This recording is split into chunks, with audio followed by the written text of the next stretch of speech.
Hello, Podnutzians! Welcome to episode 107 of the Mini PC Show, and Aaron B. is bringing you this episode of me and Dor together again.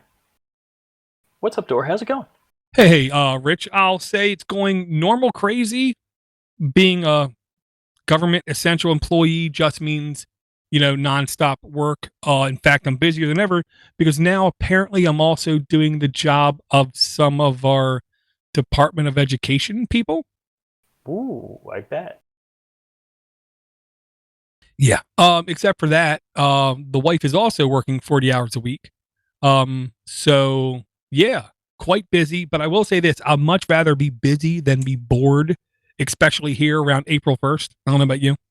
And I agree with you. I did do an April 1st YouTube video, so if you see my cactus crazy video on YouTube flying rich, I'll pimp that right now. That was an April Fool's joke. My wife didn't get it.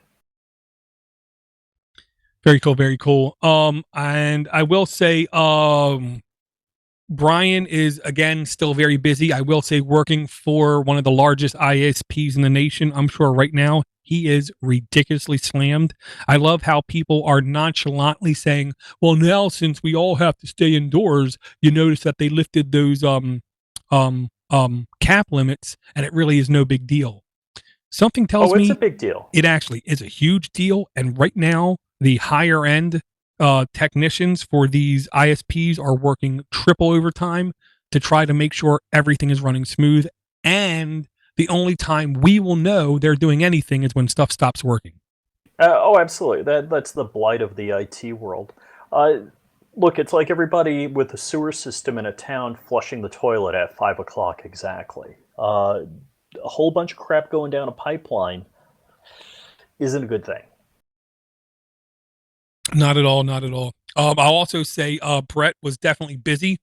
The long and the short of it is, I believe both of his parents came down with the COVID. So Oh, we're going to wow. have to basically hold tight, see how they are doing. I will say, if you take a look at the raw numbers, everybody who contracts this has odds of coming out okay. I don't know a single person ever coming out of it with permanent damage, and the only people I've heard to suffer the worst consequences suffer from a myriad of other conditions.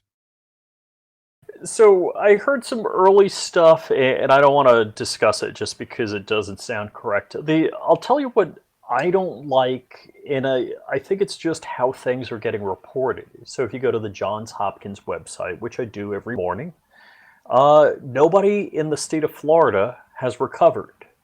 So they've died or they haven't recovered. And, I'm like, all right, the recovery number's got to be better than zero. I know countrywide they are, but I look at the surrounding counties. In fact, going every county south of Palm Beach, going up north to Orlando, I take a look at in the morning to see has anybody recovered in any of these counties, and nope. So I don't think the data is real good.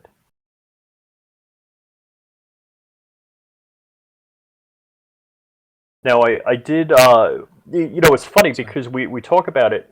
Always, has somebody in your family or somebody you known been affected? Now, the boyfriend of somebody I know, haven't talked to them in like 5 years. They came down with it. Now here's somebody that's a bodybuilder, and it hit them like a ton of bricks and bad effect. They recovered, but it hit them pretty hard. Right. I will say all the numbers that are coming in, because I've literally been watching this from about January 3rd or 4th is when I started to become infatuated with it. All the numbers coming in are slow. No one wants to give numbers and then retract numbers. So with everything, patience is the virtue. But the long and the short of it is, maybe if all these systems, if all these counties, if all these regions were running their systems on Raspberry Pi 4s with 4 gigs of RAM, maybe the numbers would come in quicker. Just saying. There you go. Very cool, very cool. Or maybe if they had Pinebook Pros, or maybe like some Pine tabs, thing would run a little bit smoother. But I'm pretty sure they don't. I'm pretty sure they're probably running off of like old mainframe systems because governments. Oh Lord.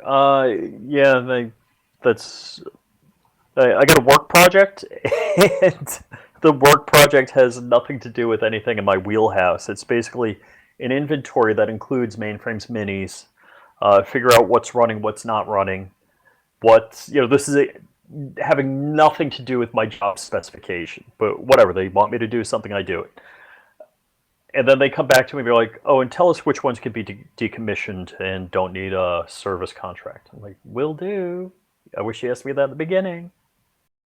Right. I will give a quick Pinebook Pro update.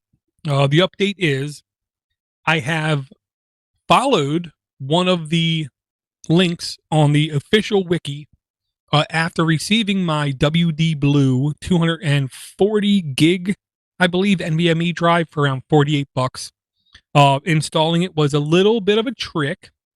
Touchpad kind of was like bumped up and coming out of place, so I had to open up, do a little jiggering kind of thing. It seems like the NVMe drive doesn't fit inside perfectly, is what I'll say.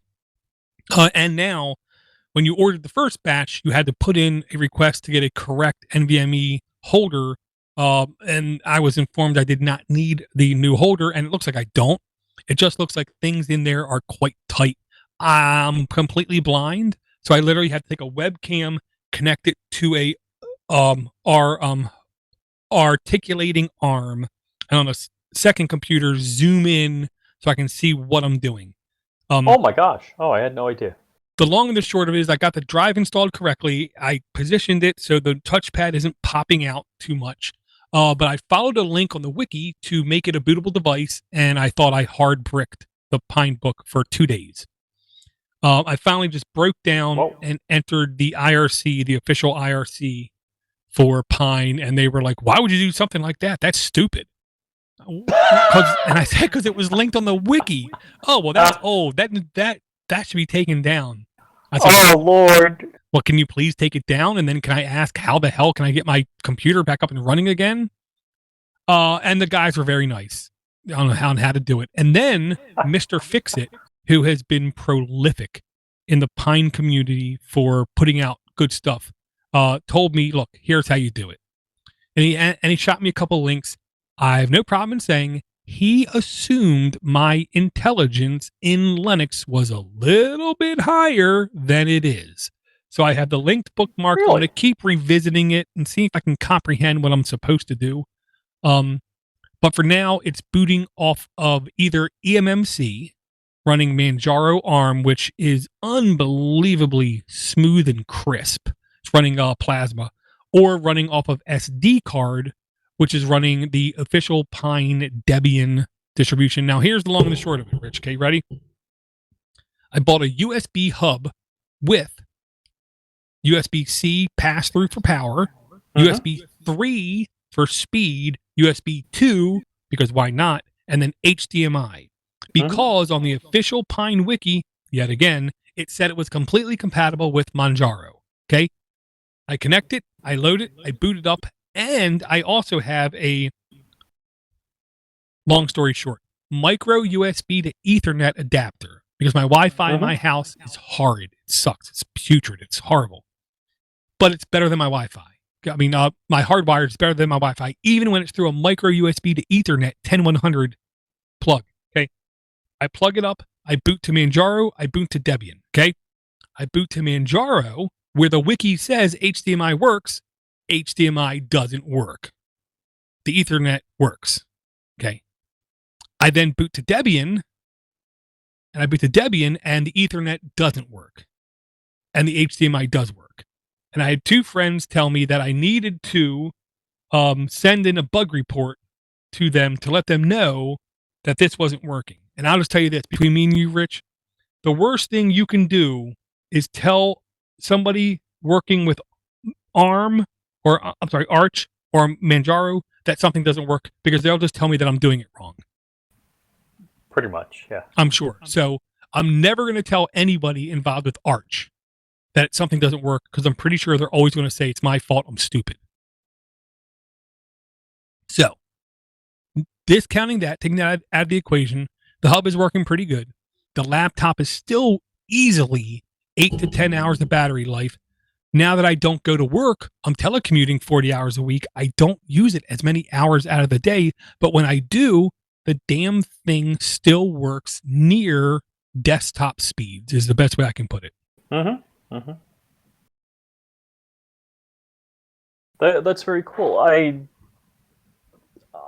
The video right now is running off my MacBook Pro, which I've replaced a battery, and then the battery after a few cycles lost. It was down to like 88% of capacity, and I asked them for a new battery. But since I've been docked at home, basically, I haven't really been cycling the battery, so I'm not sure how the battery's going to be doing. But we'll jump that bridge when we get a ramp and a motorcycle and Evil Knievel Spirit. Right. I'll also say, I don't know if it was the last episode, Rich. It might have been the episode before. And if I said this before, sorry, I'm going to repeat it again. On one of the last episodes, I said, in air quotes, what I'm saying about Pine, I'm saying from the heart. I dare them to try to offer me money or something like that. And then, needless to say, less than 36 hours after the show was posted, the community organizer from Pine pinged me and asked me if I wanted any hardware. To which I said, without a hesitation, I'll be happy if you give me hardware, as long as I give it away, because I don't want it. I don't need it. If I need something from Pine, I'm going to pay them money. So if they want to give me anything, the first thing that's going to happen is I'm going to ask Rich, do you want it? I'm going to ask Brian, do you want it? I'm going to ask Brett if you want it. And if all of them say I'm okay for right now, then we're going to give it away. If one of them says that they want it, it's theirs for the taking. And if Pine people give me, quote unquote, too much hardware, I'm just going to give it away. And as desirable as even something as the Pine phone is to someone like moi, if they give me it, I'm not going to keep it. I will much rather give them money for a Pine phone than have them hand me one. And I feel the same way. You know what? If you get something, I would love to give it a test drive and then give it away. Right. Now, for those who watched Silicon Valley, they stole me. Okay. 8 years ago or so, I mentioned methics. Methics is the combination of morals and ethics. And Silicon Valley had tethics, combination of technology and ethics. And I swear they stole it from me. Mike Judge shaking my fist at you. It doesn't matter what anyone thinks, feels, or believes. And by anyone, I mean anyone, including me, including my kids, including my parents, including my wife. Anybody else, if you haven't noticed, you're below that chain in there. It doesn't matter what anyone thinks. I believe I have morals and ethics. If a company tries to offer me something, I might play with it, but I'm definitely not going to keep it, because I never want any company to believe they have anything over me, period. With that said, there's no doubt Pine does not want money. If they were in this for money, the phone would be $600, the Pine Time would be $100, the Pine Book Pro would be $400. None of that is the case. They're not in it for money. They're in it to make a change. And as long as they're in it to make a change, I'm going to be by their side. But every single day, I'm going to reevaluate that decision, and I hope they expect that. Yeah, look. They're not charging crazy money. I think they can charge a lot more money. I like the stuff they do, and I think they're very honest about it. And I don't know where they're making money. I hope they are, because I want to see more products from them.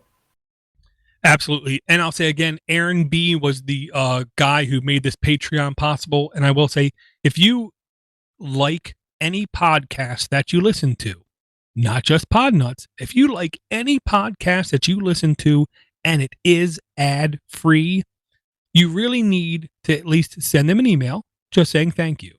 I'm not saying Podnutz. Any podcast you listen to that's ad-free, you need to send them an email saying thank you, because they're not selling you to somebody else. Everybody with any ad in their show whatsoever are literally putting a number against you and then selling you to somebody else.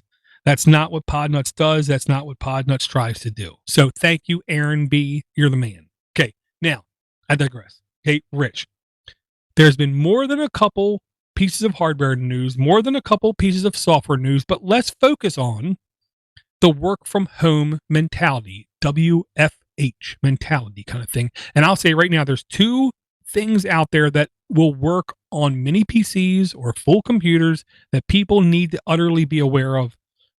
The two I'm going to mention is Jitsi Meet or meet.jit.si. You can host it yourself and you can run it on anything Apple, Android, Linux, Windows, Mac. You can have the client where you can host your own video conferencing tool that I believe can house more than 100 people at a whack, and it's completely free for any length of time. It's not perfect. Nothing is, but at least it respects your privacy. And the second thing I want to just mention out there is Nextcloud. If you need to do any light document calibration or file sharing or calendar appointment keeping or even emailing from a central location, it's really difficult to beat something like Nextcloud. Now, they have plugins also for chat.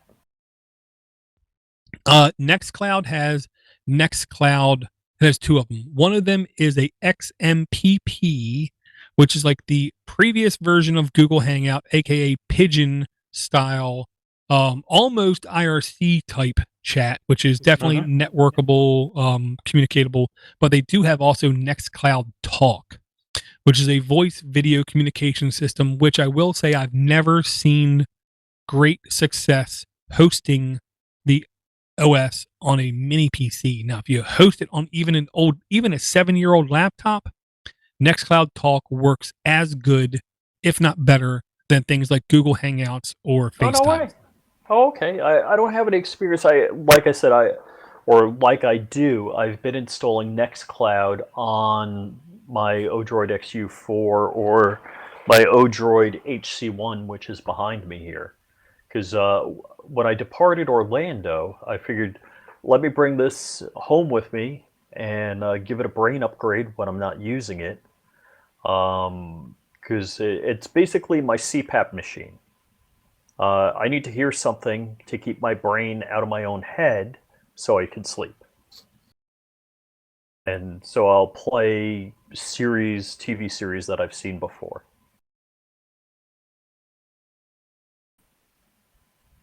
Gotcha. There will be a link in the notes to a IT False article. And I will say, look, every website, except for Tilt and except for Podnutz.com, is inundated with some level of advertisements and cookies. Okay. So when we mention websites, I don't expect you to go there, quote unquote, in the nude, in like a raw Firefox browser or Chrome browser. I definitely encourage you to have either AdBlock Plus or uBlock Origins, or if you're on Android, install something like Smart Cookie Browser to where you don't have to be inundated with ads. But I will say the actual article on itsfloss.com goes through Nextcloud, at least, saying why it's the Swiss Army knife of remote working tools. And I will tell you this. The base install is incredibly competent at what it does. But you don't really get the full functionality until you go to look at the apps. Once you go to look at the apps, I will tell you, the baked-in search sucks. It's better if you just go to your web browser and say Nextcloud apps and Google search it, Quant search it, Starpage search it, DuckDuckGo search it, even Bing search it. Go to the web interface and then search for something that you want to do, whether it be chat, whether it be calendaring, whether it be email, whether it be collaboration. Search there, and then you'll get a much better result set. Come back to your local installed instance and install the plugin, and I guarantee you will be shocked at the performance that you'll get out of it, even though this is literally something you can download completely for free and put on a $35 computer. I see now. I'm like, I got to give this a try. I got to check this thing out.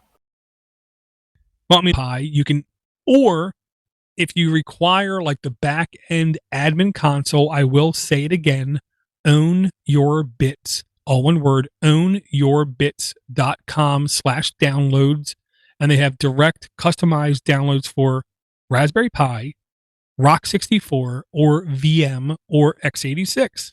So you can literally just load up an x86 VM, drop it in, hit Very cool. boot, and then it forces you to change the password, change these settings, and then voila, you have yourself your personalized instance where you can do things like file sharing, Dropbox or OneDrive type file synchronization that I will tell you works just as good. The best thing I like about file sharing is you can set expirations on files. So I can say, share this file with Rich, but kill it in 24 hours. Oh, very cool. Then you have the text chat, audio chat, video chat, and quote unquote web meetings. Calendaring, contacts, and mail. There is a plugin I haven't actually had a chance to try yet where it like congregates a bunch of different emails into one unified inbox, because literally right now I think I have about 9 or 10 email accounts. I would love if I could get a simplified interface for them. Kanban Project Manager is a open source project management solution that has been in existence for at least 2 or 3 years. Could be a bunch more. I'm not big on project management because that would require me to be organized, and I'm not really great at being organized. But I'll tell you this: any add-on you can think of, I guarantee you is at least in beta form. It might not be ready for prime time, but I guarantee you somebody's working on it. And with the recent world events, I guarantee you they're doing everything they can to get everything as up to date as possible. Okay, so I haven't loaded Nextcloud on anything other than a single board computer. And I'm thinking like, hey, I might as well spin up a VM of it and check it out and check out some of the more advanced features that need a little bit more horsepower. That sounds real interesting. Uh, if you're done with this topic, can I talk a little Diet Pie? Well, yeah, I just wanted to add one just last thing. Ownyourbits.com/downloads. They have right there direct downloads for Banana Pi, o-droid HC2, Raspberry Pi, Raspberry Pi Berry Boot, Rock 64, Rock Pro 64, and virtual machines on x86 architecture. So it literally requires zero work to flash these images on those devices, or in a VM, just load the VM, and you have the most full featured Nextcloud installation that also includes what's called the NCP, which is like the Nextcloud Administrative Portal. It's basically the admin panel on the backside of Nextcloud that a great number of installations do not come with, which allows you to do a lot of things like automatic backups, synchronization between federalization of other infrastructures. A very powerful system is what I'll say. I will make sure to do my best to make sure this link is also in the notes. And then, yes, you can pivot, Rich. Okay, okay. And great stuff. I definitely got to make the jump. All right, so I kind of mentioned a little bit. I had some issues in my recent Diet Pie upgrades. And what's going on is, so like right now I'm not booting from the hard drive on my HC1, I'm booting from the micro SD card with a new distro of a fresh install. Sometimes you got to nuke and pave. I was getting MariaDB errors on upgrading and it wouldn't fully upgrade. I'm like, let me just nuke and pave. Now, one of the ways, and I've done a video on this, to load all of the apps you want is you put a list and it's numbered. So you got to look. I'm sure there's a better way to do it than I've been doing it, but you get all the numbers of the apps you want to install and it'll install them.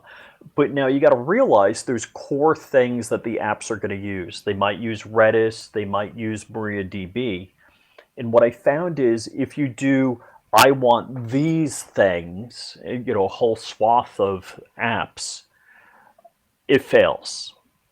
So what I figured out is that I need to install the core and then go and install the rest of the apps that I want. So MariaDB and the Redis first, the more I would say the less UI front end type things, the more back end type things I installed first, and then I was able to get a good install with, Plex, sonar, radar, transmission, Nextcloud, all of those types of things.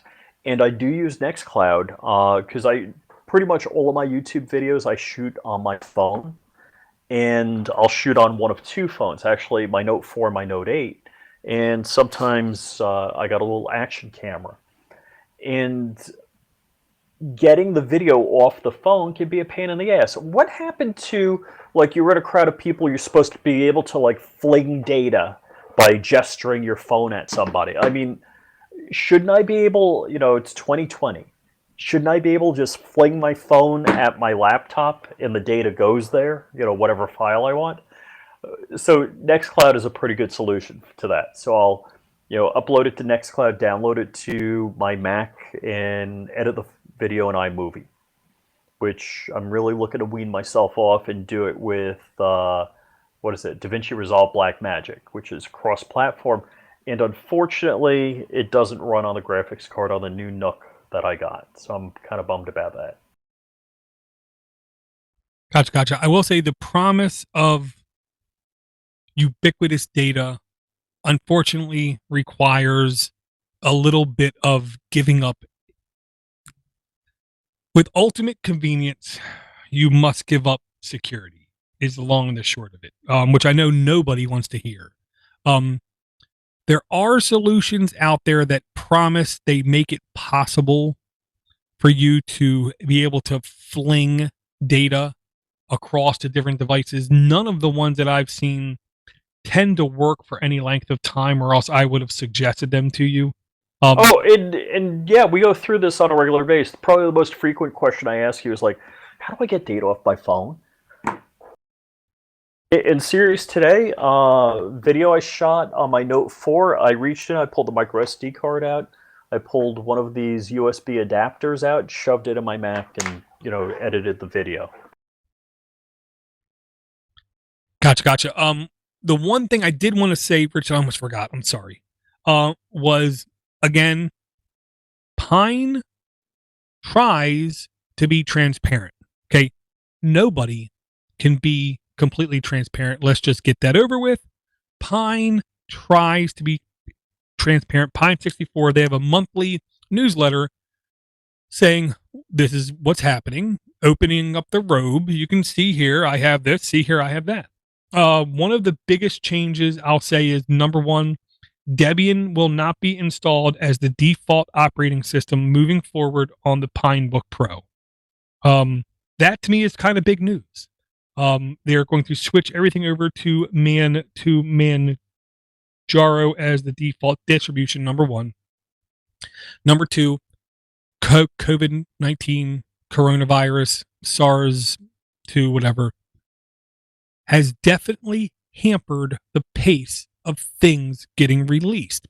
But China is already basically back up, rolling to near 100%, okay?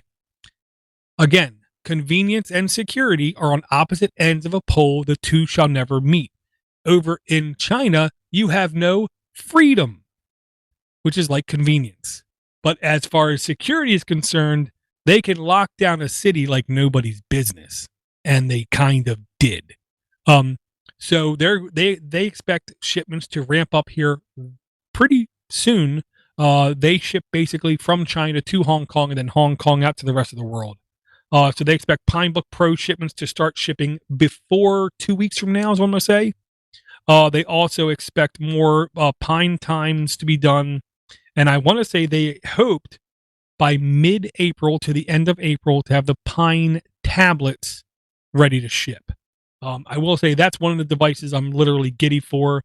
A true Linux touchscreen tablet with a keyboard for, I believe it was $99. Seems quite sexy to me. The Pine phone, I will say, it's one of those things they said, when we can get it, we can get it. It is clearly their top priority, but because it's being a phone architecture kind of thing, it's the most competitive manufacturing place that they're at right now to get Pine Times done. I don't want to say it's easy, but it's easily measurable. But when it comes to stuff like Pine Phone, it's not easy to know exactly when stuff's going to come through. I, I want to try everything they got coming out, and they also have a camera coming out also. So I'm kind of excited about that. Well, it's a camera, but what it technically is, it's technically a IoT camera. We're supposed to be 20 centimeters. I want to say 20 centimeters by 20 centimeters by 20 centimeters. Cam with very little logic built in, but with Wi-Fi or Bluetooth capabilities, so it could be basically just set in place, connected to a power source, and forgotten about. Yep. Yeah, that's definitely one of the things. I guess maybe I'm least interested in a tablet just because I've found tablets in general I have very little interest in. The only thing that I like about a tablet is this far off, mystical, magical dream of having something smaller, compact, long battery life, open it up, and I'm entering information in an operating system that I actually genuinely own. Now, you could present me with that, and I could look at it and use it for 5 minutes and then never use it again. But the dream still exists. I still love the idea of it. Right. Oh, and a lot of purchases are made that way. And don't get me wrong, I like 13-inch laptop for me in my eyes is too small. A 14-inch is very usable. 15-inch is there, but I enjoy walking around with a 13 or a 14-inch more than walking around with a 15-inch Chromebook. And it sounds kind of pathetic. It's not like I'm weak. It's not like but it just feels better walking around with a 14-inch Chromebook than a 15-inch Chromebook. I wouldn't say it's pathetic. It's just personal preference. I mean, it just feels more agile. I hate to talk that way, but no, that's fair. I'll say when I first thought of the idea of the Pinebook Pro 14-inch, I thought to myself, that's like a lunch tray almost size. Now that I have it, it is unbelievably comfortable and usable size. I think an 11-inch is just too small. Another thing I wanted to mention, and I just wanted to mention this because Honky Magoo, which I'm not going to lie, I love saying the name Honky Magoo, but he was almost a little bit afraid to use that name publicly because he thought people might think of it as being whatever. And no, people don't think like that because they're too busy worrying about Linux, Honky Magoo. He's from Linux Lugcast. Linux Lugcast is the podcast that 5150, somebody I consider to be one of the nicest guys I met. He was fun to mess with, lots of fun to mess with, but he was a really nice guy. That was one of the podcasts that he tried to give everything to. Another guy there is Honky Magoo. Honky Magoo brought this link to me, link 1230. This is the kind of thing, it seems like it's still a bit immature, but it's still early days, and they have plenty of room to grow is what I'm going to say.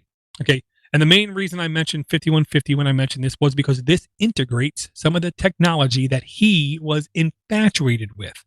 Do you remember my Croft, Rich? Yeah, absolutely. Yeah.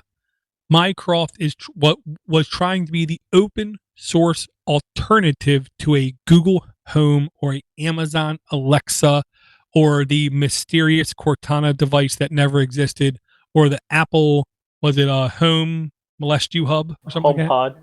Yeah, HomePod. Yeah.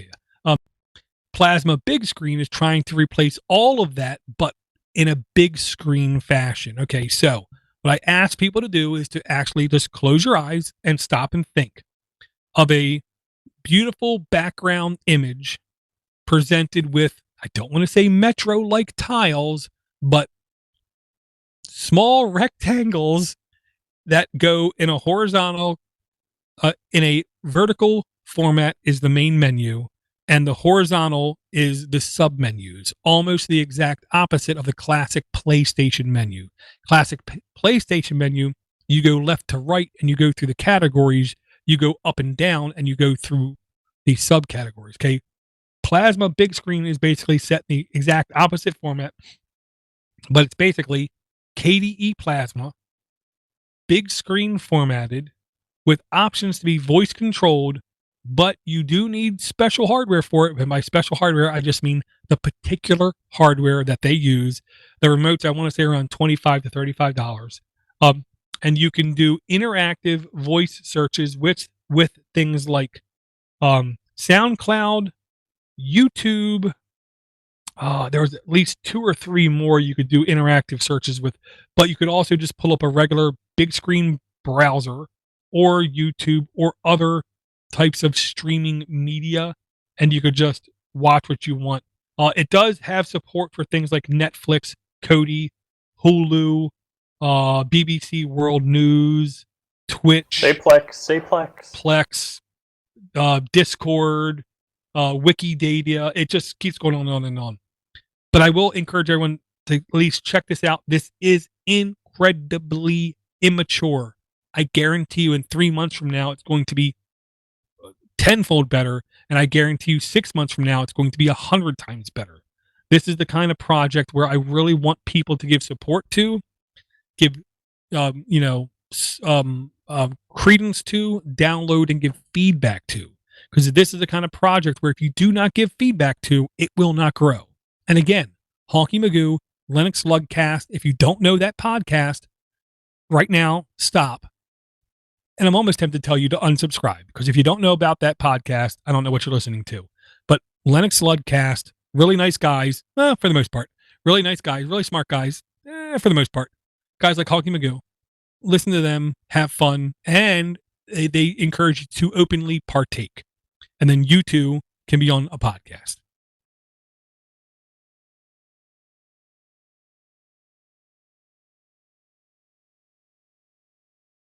And then I'll say, Rich, a piece of hardware that literally got me giddy. So giddy, I immediately stopped what I was doing and I pinged Tracy Holtz. And if you don't know who Tracy Holtz is, long story short, he's a man. His name's Tracy. Get over it. Number 2, he's unbelievably humble. He's unbelievably moral and ethical. He's unbelievably nice. And he has really good taste in beer.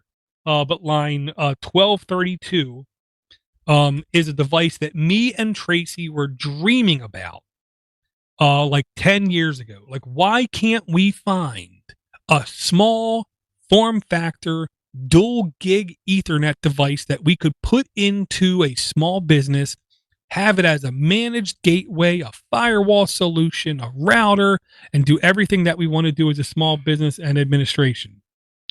And all we could find were like $200 devices. It was a ripoff. Over at cnxsoftware.com, NanoPi R2S dual gigabit IoT board and gateway launched for $22 and up.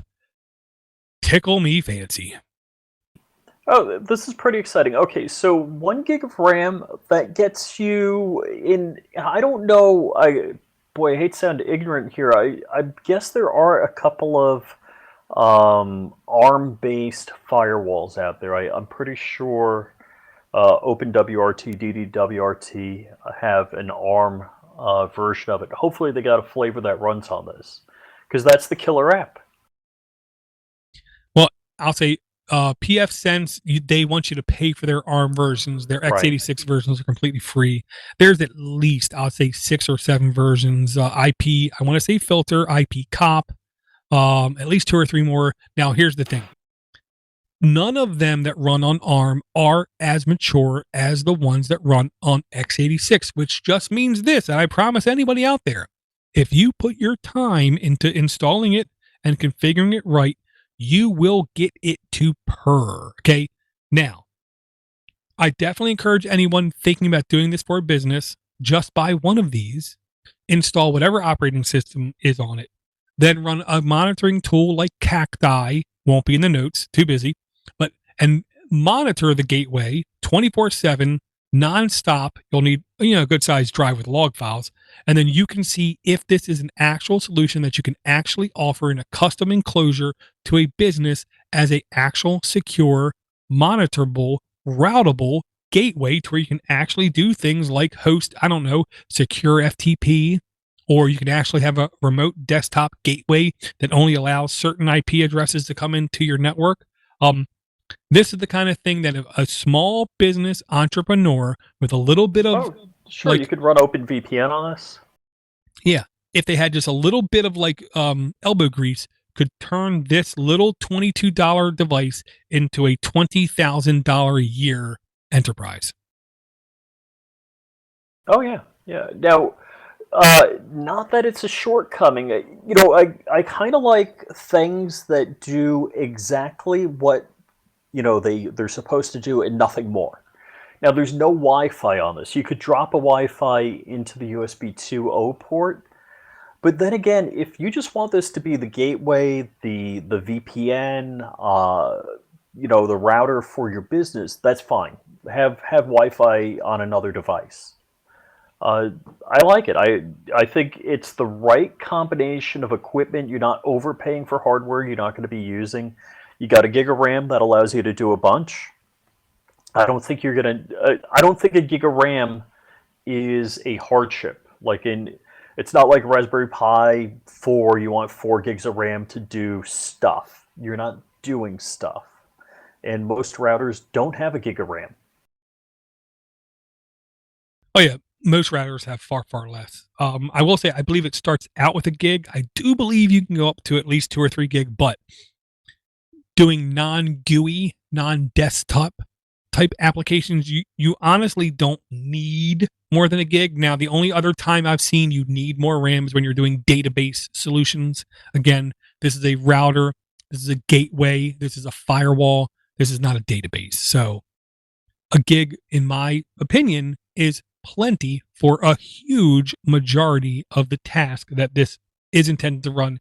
And I'll say it's running on the RK3328 processor.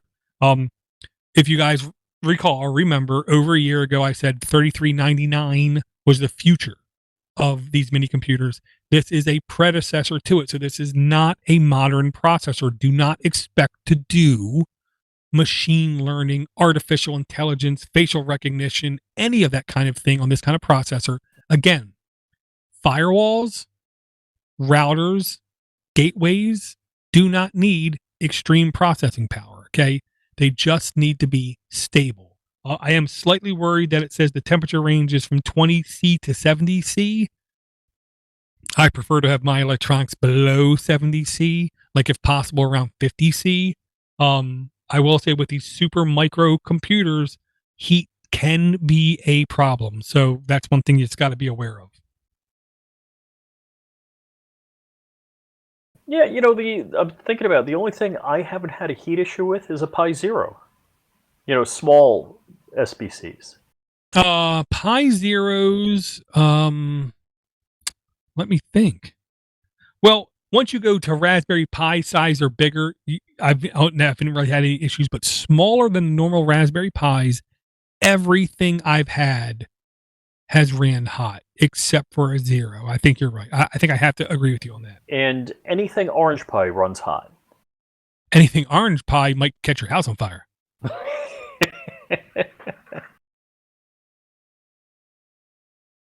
So I don't know if it's worth more than a mention. Of course, lightweight Kubernetes gets me interested. That's line 1224.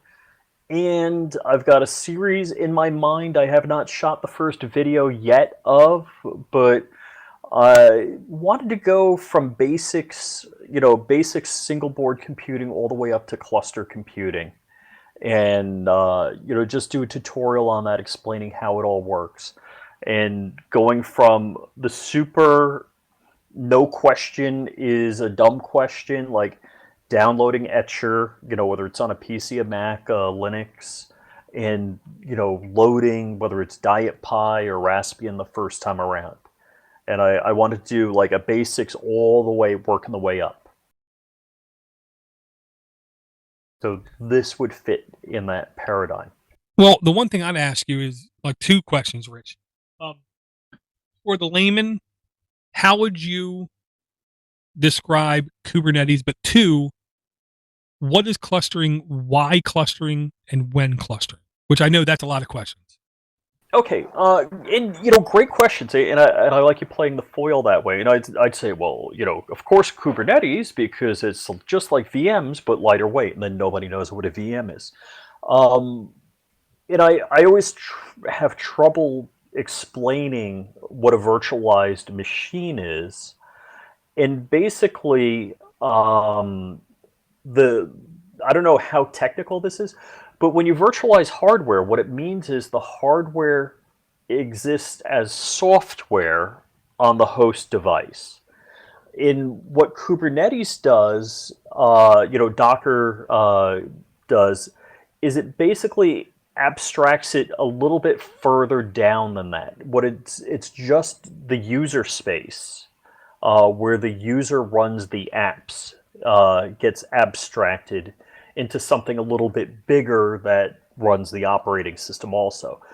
So anytime you cluster, whether it's virtual machines or Docker images with Kubernetes, Kubernetes is the orchestration for that. What it allows you to do is say, hey, if you have to bring one of the pieces of hardware down, let's say I have 4 Raspberry Pi 4s with 4 gigs of RAM in a cluster. If I have to bring one down to change out the SD card or to remove the device and replace it with new hardware, I could move the processes running off onto the other 3 Raspberry Pi 4s. I hate saying that. That sounds awful. If it'd be worse if I said 3 Raspberry Pi 4s with 4 gigs of RAM. So you could migrate the processes off them, and if you're really good at it, you can do it while they're still running, and no user would know the difference. So this is critical or I should say this is important in mission critical applications. This is how the quote unquote cloud works. And basically, with a couple of Raspberry Pis, you can have your own version of the cloud, and hopefully VMware will announce ESXi 7 ARM, because I know they're doing ESXi 7 announcement tomorrow, and that you'll be able to have, like for me to geek out and do my job, I've got to have some nooks or something like that, get a good deal on some nooks and all that bit. But if for 40, 50 bucks or 200 bucks for 4 of these and a little bit of support hardware, micro SD cards, power supplies, a switch, and some Ethernet cables, I can have for under, $300 a whole cluster and simulate what would cost many thousands of dollars to do on a low-end Intel version, or tens of thousands of dollars to do on an enterprise version with enterprise hardware. And I think it's great because people then can learn, hey, this is how the cloud works. This is, if we have a private cloud at an office, these are the things I would be doing, and I can do it myself, soup to nuts, for easily under 300 bucks at home. Which I think it's a fantastic opportunity for people to learn. Yeah, pennies on the dollar, definitely. I try to explain Kubernetes by first trying to explain cloud to people. And the best way I can explain cloud to people is pizza. Most people in the world know pizza. You have a choice. You can make the dough from scratch. You can make the sauce from scratch. You can milk the goats or the cows and make the cheese from scratch. You can raise the pigs and make the pepperoni from scratch. You can grow the pineapples and make them from scratch if you're a sadist, okay? Or you can offload some of the responsibility, all of the higher responsibility, off to somebody else and just buy pre-made dough, buy pre-made tomato sauce, or you can go all the way down to just buying a frozen pizza in the store, okay? Cloud computing gives you the opportunity to take those different levels, those different layers of computing, and offload them to somebody else and make them somebody else's responsibility. What Kubernetes does is it abstracts the operating system out of the equation. You don't have to worry about it anymore. Kubernetes handles everything about the operating system through to the hardware. You just have to worry about what software is running, whether it be WordPress is an example of something running on top of it, or a file sharing system, or some kind of Git management system, or some kind of even other orchestration system kind of thing. Kubernetes allows you to not have to worry about what the operating system is or anything else. Kubernetes, I do believe, running on the Raspberry Pi platform is the kind of thing that can allow somebody for literally $1,000 emulate and compete with someone with $300,000 hardware if the person knows how to set up Kubernetes correctly. So, all right, well, you just reminded me of another use case. So one of the use cases, I love like virtualization or let's say encapsulation of your application, whether it's through virtualization or something like Docker. The idea is then you don't care in the cloud environment or cluster environment where it runs, what machine it runs on, as long as it answers and replies.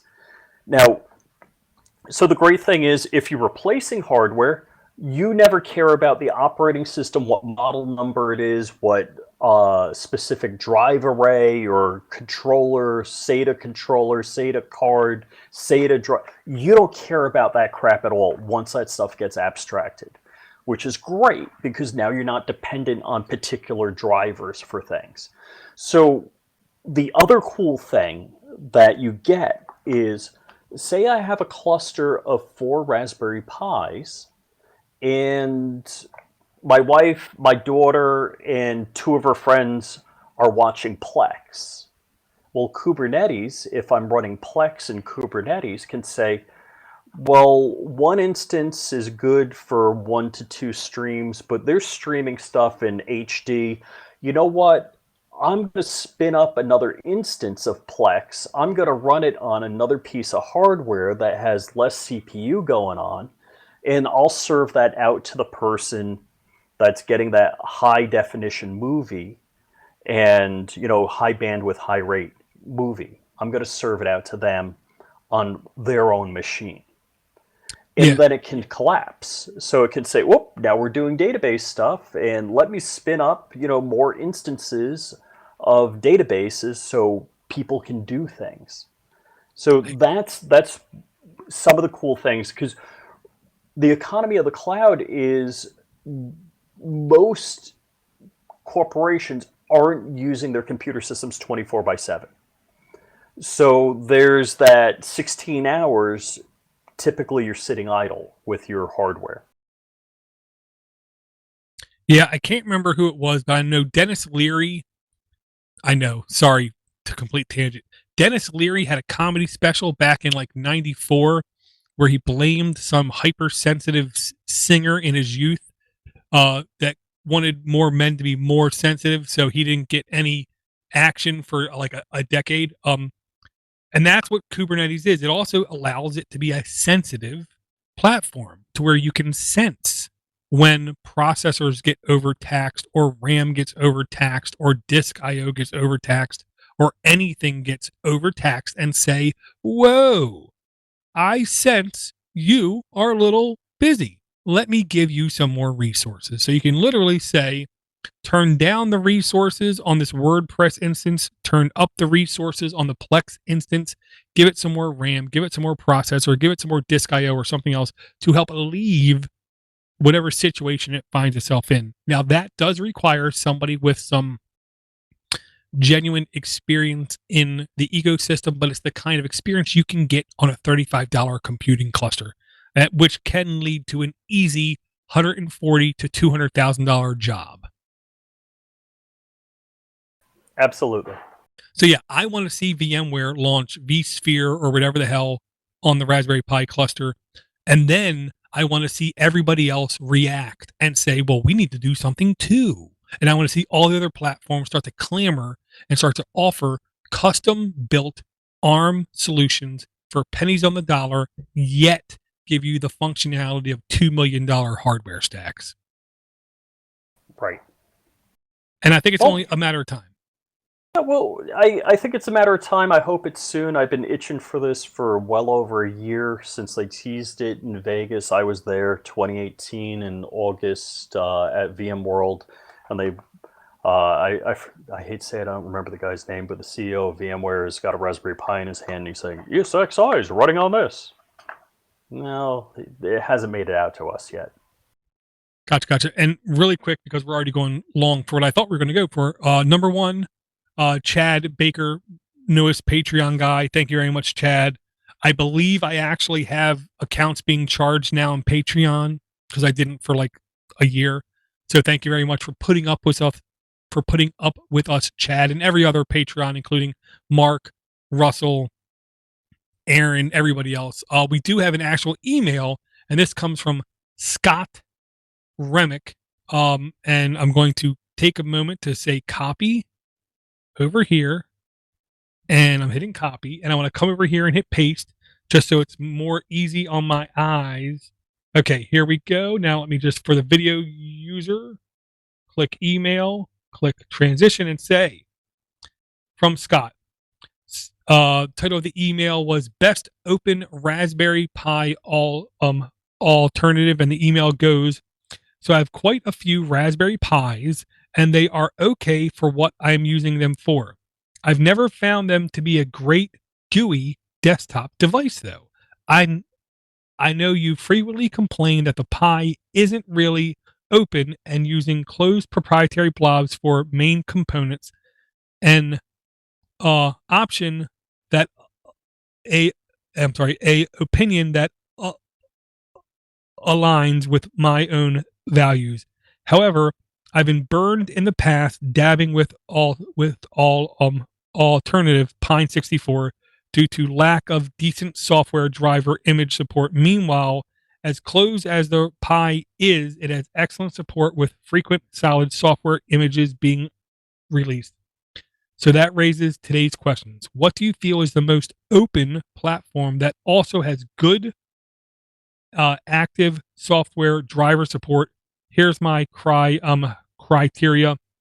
Should not be much larger than a Raspberry Pi. Does not need more powerful than a Pi 4. Needs to have a GPU with good driver support for ongoing support for graphics acceleration, since I want to run Linux desktop GUI and will occasionally play video. Does not need Wi-Fi or Bluetooth. Built-in gigabit Ethernet, RJ45, HDMI or other video out. Active GUI desktop image support. Historical and promising signs for the future. At minimum, should have a working Bionic, in air quotes, base, which is a newer version of Ubuntu. That was a lot of questions. Indeed, yes.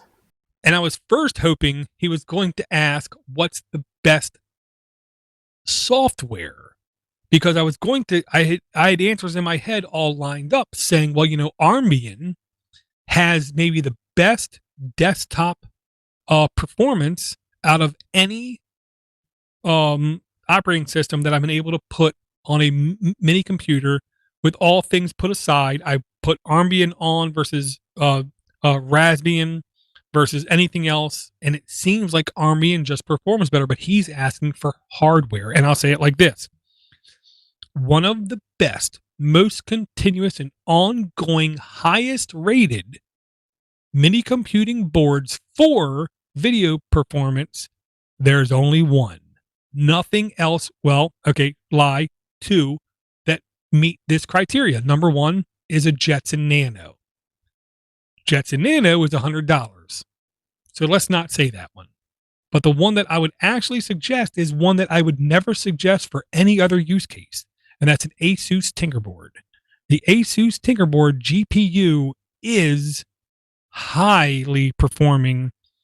I believe it's open. I'm not completely sure it's open, but I believe it's completely open. The Asus Tinkerboard consistently gets ranked number 1 or 2 for video output from anything I've ever seen.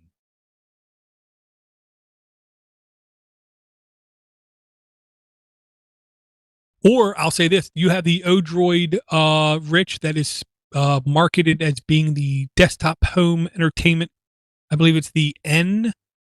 N2. One That got over there.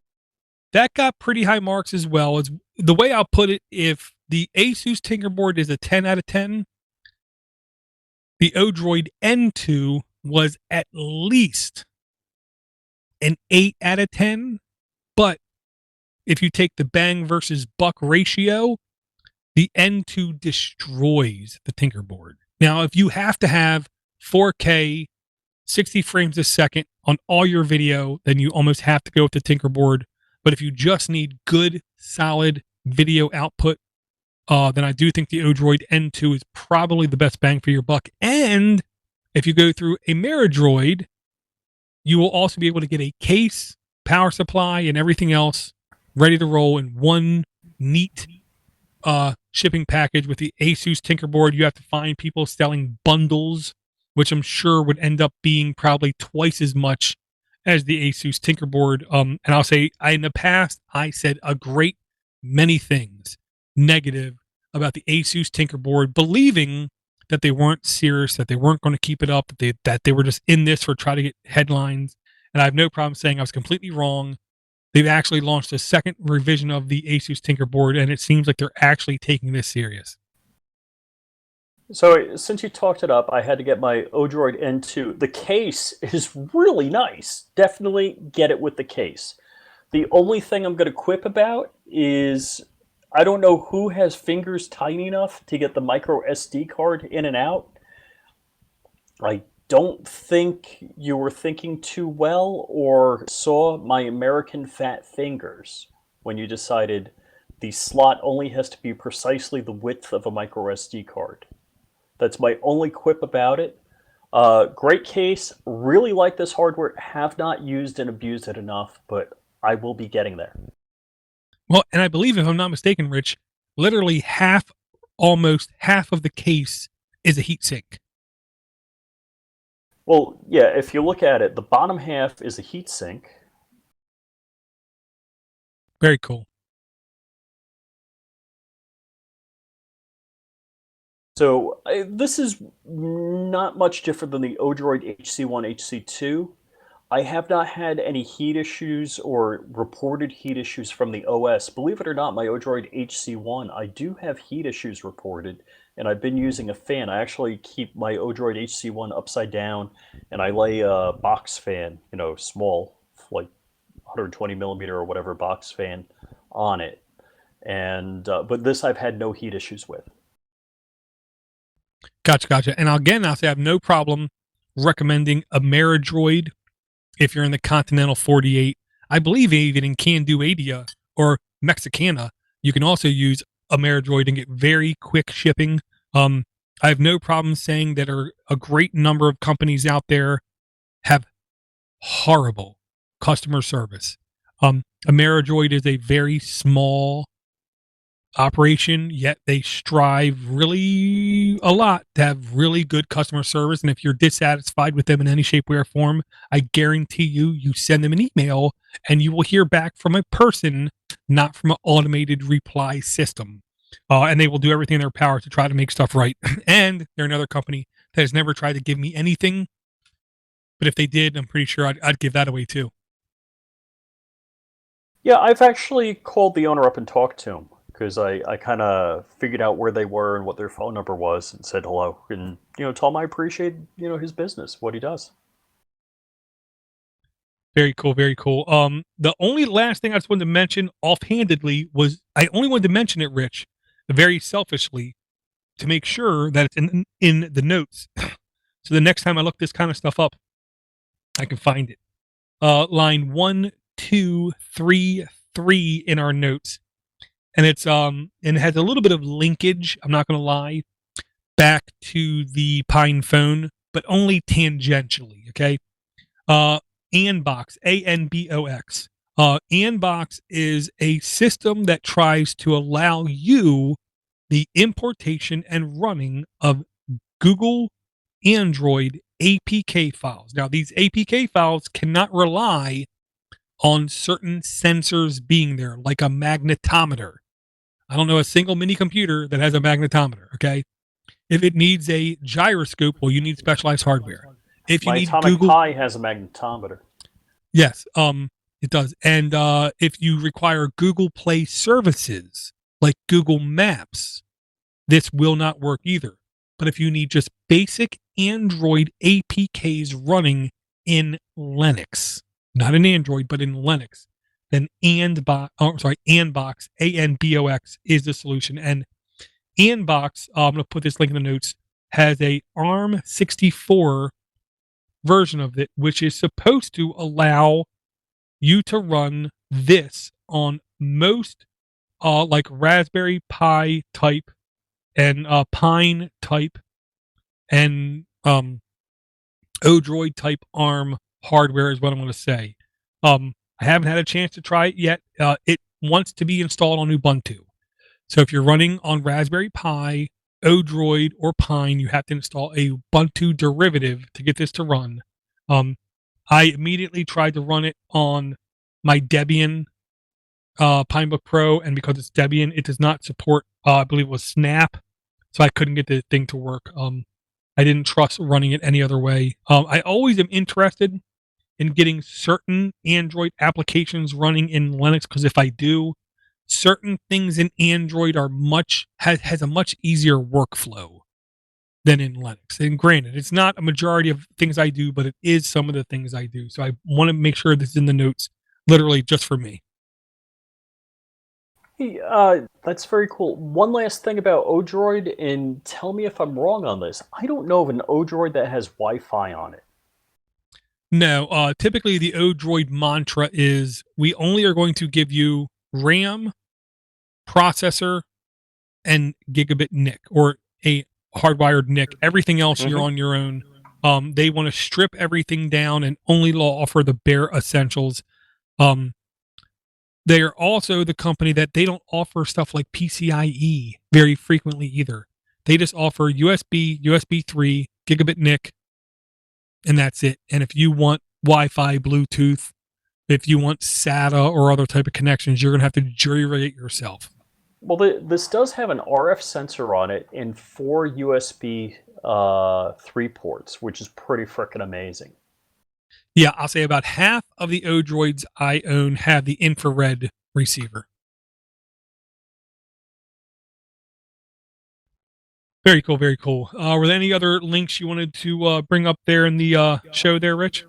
No, I think we got a good show with what we just talked about. I don't know if there's any cool hardware out to talk about. Well, I mean, therethere's always new hardware. The question is it cool enough? And there's definitely more mini form factor ITX, mini ITX, x86 stuff that's out there. But the likelihood you or me or somebody listening to this will buy one of those things, I do think is quite probably as low as one of us catching the corona. Just saying. Indeed. Yeah, because, I have a kid with an autoimmune disease. So anything that comes in the house gets sprayed down, and I wash my hands. Because, autoimmune disease. I hear you. Look, I'm cleaning up. After I unpackage stuff that comes from Amazon, I'm cleaning up afterward. I just leave it in the garage for like 3 days before I open it up because I know it can't last longer than that no matter what. And I did tell the wife, look, worst case scenario, look, calm down. We can order toilet paper from Amazon. Just relax. or we could just order a local newspaper and be like the people in the 1800s and just use the newspaper because that's really all it's good for. What would the bird use then? Well, I don't have a bird. Wait a minute. That kind of bird. Very cool, very cool. And I will say thank you to Red and Fizz for coming out to the live show. If you would like to partake in the live show in any shape, way, or form, all you got to do is send us an email to minipc@podnutz.com. You could also hang out with us in multiple fashions. Again, just shoot me an email at minipc@podnutz.com and we can let you know where that is. Or you could simply click on the notes in the show. We are not on a huge plethora of social media platforms because they're incredibly polluted and diluted with incredibly deranged people in lots of different ways, shapes, and forms. And I prefer to not be in those ecosystems. Rich, what's the easiest way for people to catch up with you? FlyingRich.com, and I haven't looked at it in a while. I think I gotta fix a bunch of stuff that's broken. There's a prototype that is due to be launched, but that is where you can find all of my social media when it's working 100% correctly. But there's a contact me, so if you want to send me an email there, you can do that. Even though email is quite old, in fact, about as old as me, it still works pretty well. And I like the fact that in email you can set up bouncers. So if the wrong people send you emails, they should get messages back saying the email doesn't exist. I've been using that one lately. Very cool. I want to thank everyone for downloading. Thank everyone for their supports. Thank everyone for partaking. Thanks everyone for their communicating with us. And never forget, number one, if the podcast you're listening to does not have ads, send them an email. Not me. Send them an email saying thank you. Send them an email saying you appreciate it. Send them an email saying please keep it up. Send them an email asking how you can support. Send them an email asking how you can help. Send them an email letting them know that a part of you relies on them, because you can try to lie to me, but I know better. That's why we listen. Okay? And if you would like to send me a thanks, it's easy. You don't have to, but it's really easy. Again, minipc@podnutz.com. I'll say, Brian, I miss you. Brett, I miss you. Rich, I'm there for you forever, brother. Thank you very much for coming out. And we can always sit around and talk about mini PCs and big ideas. Big talk, little machines. That's what I meant. Thank you, Rich. Thank you. Take it easy, everybody.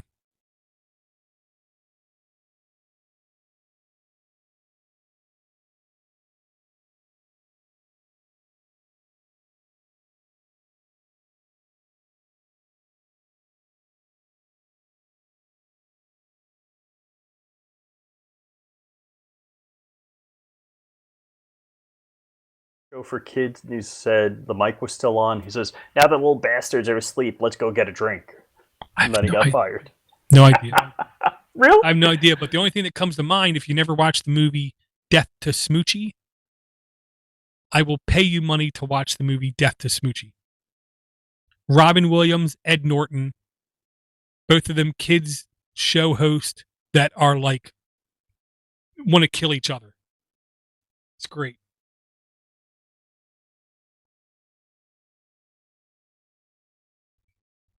One of Ed Norton's better movies. I mean, he runs the gambit.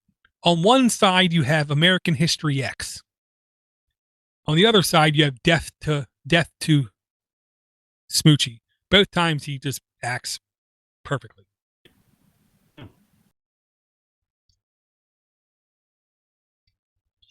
And I do believe neither one of those movies are family friendly.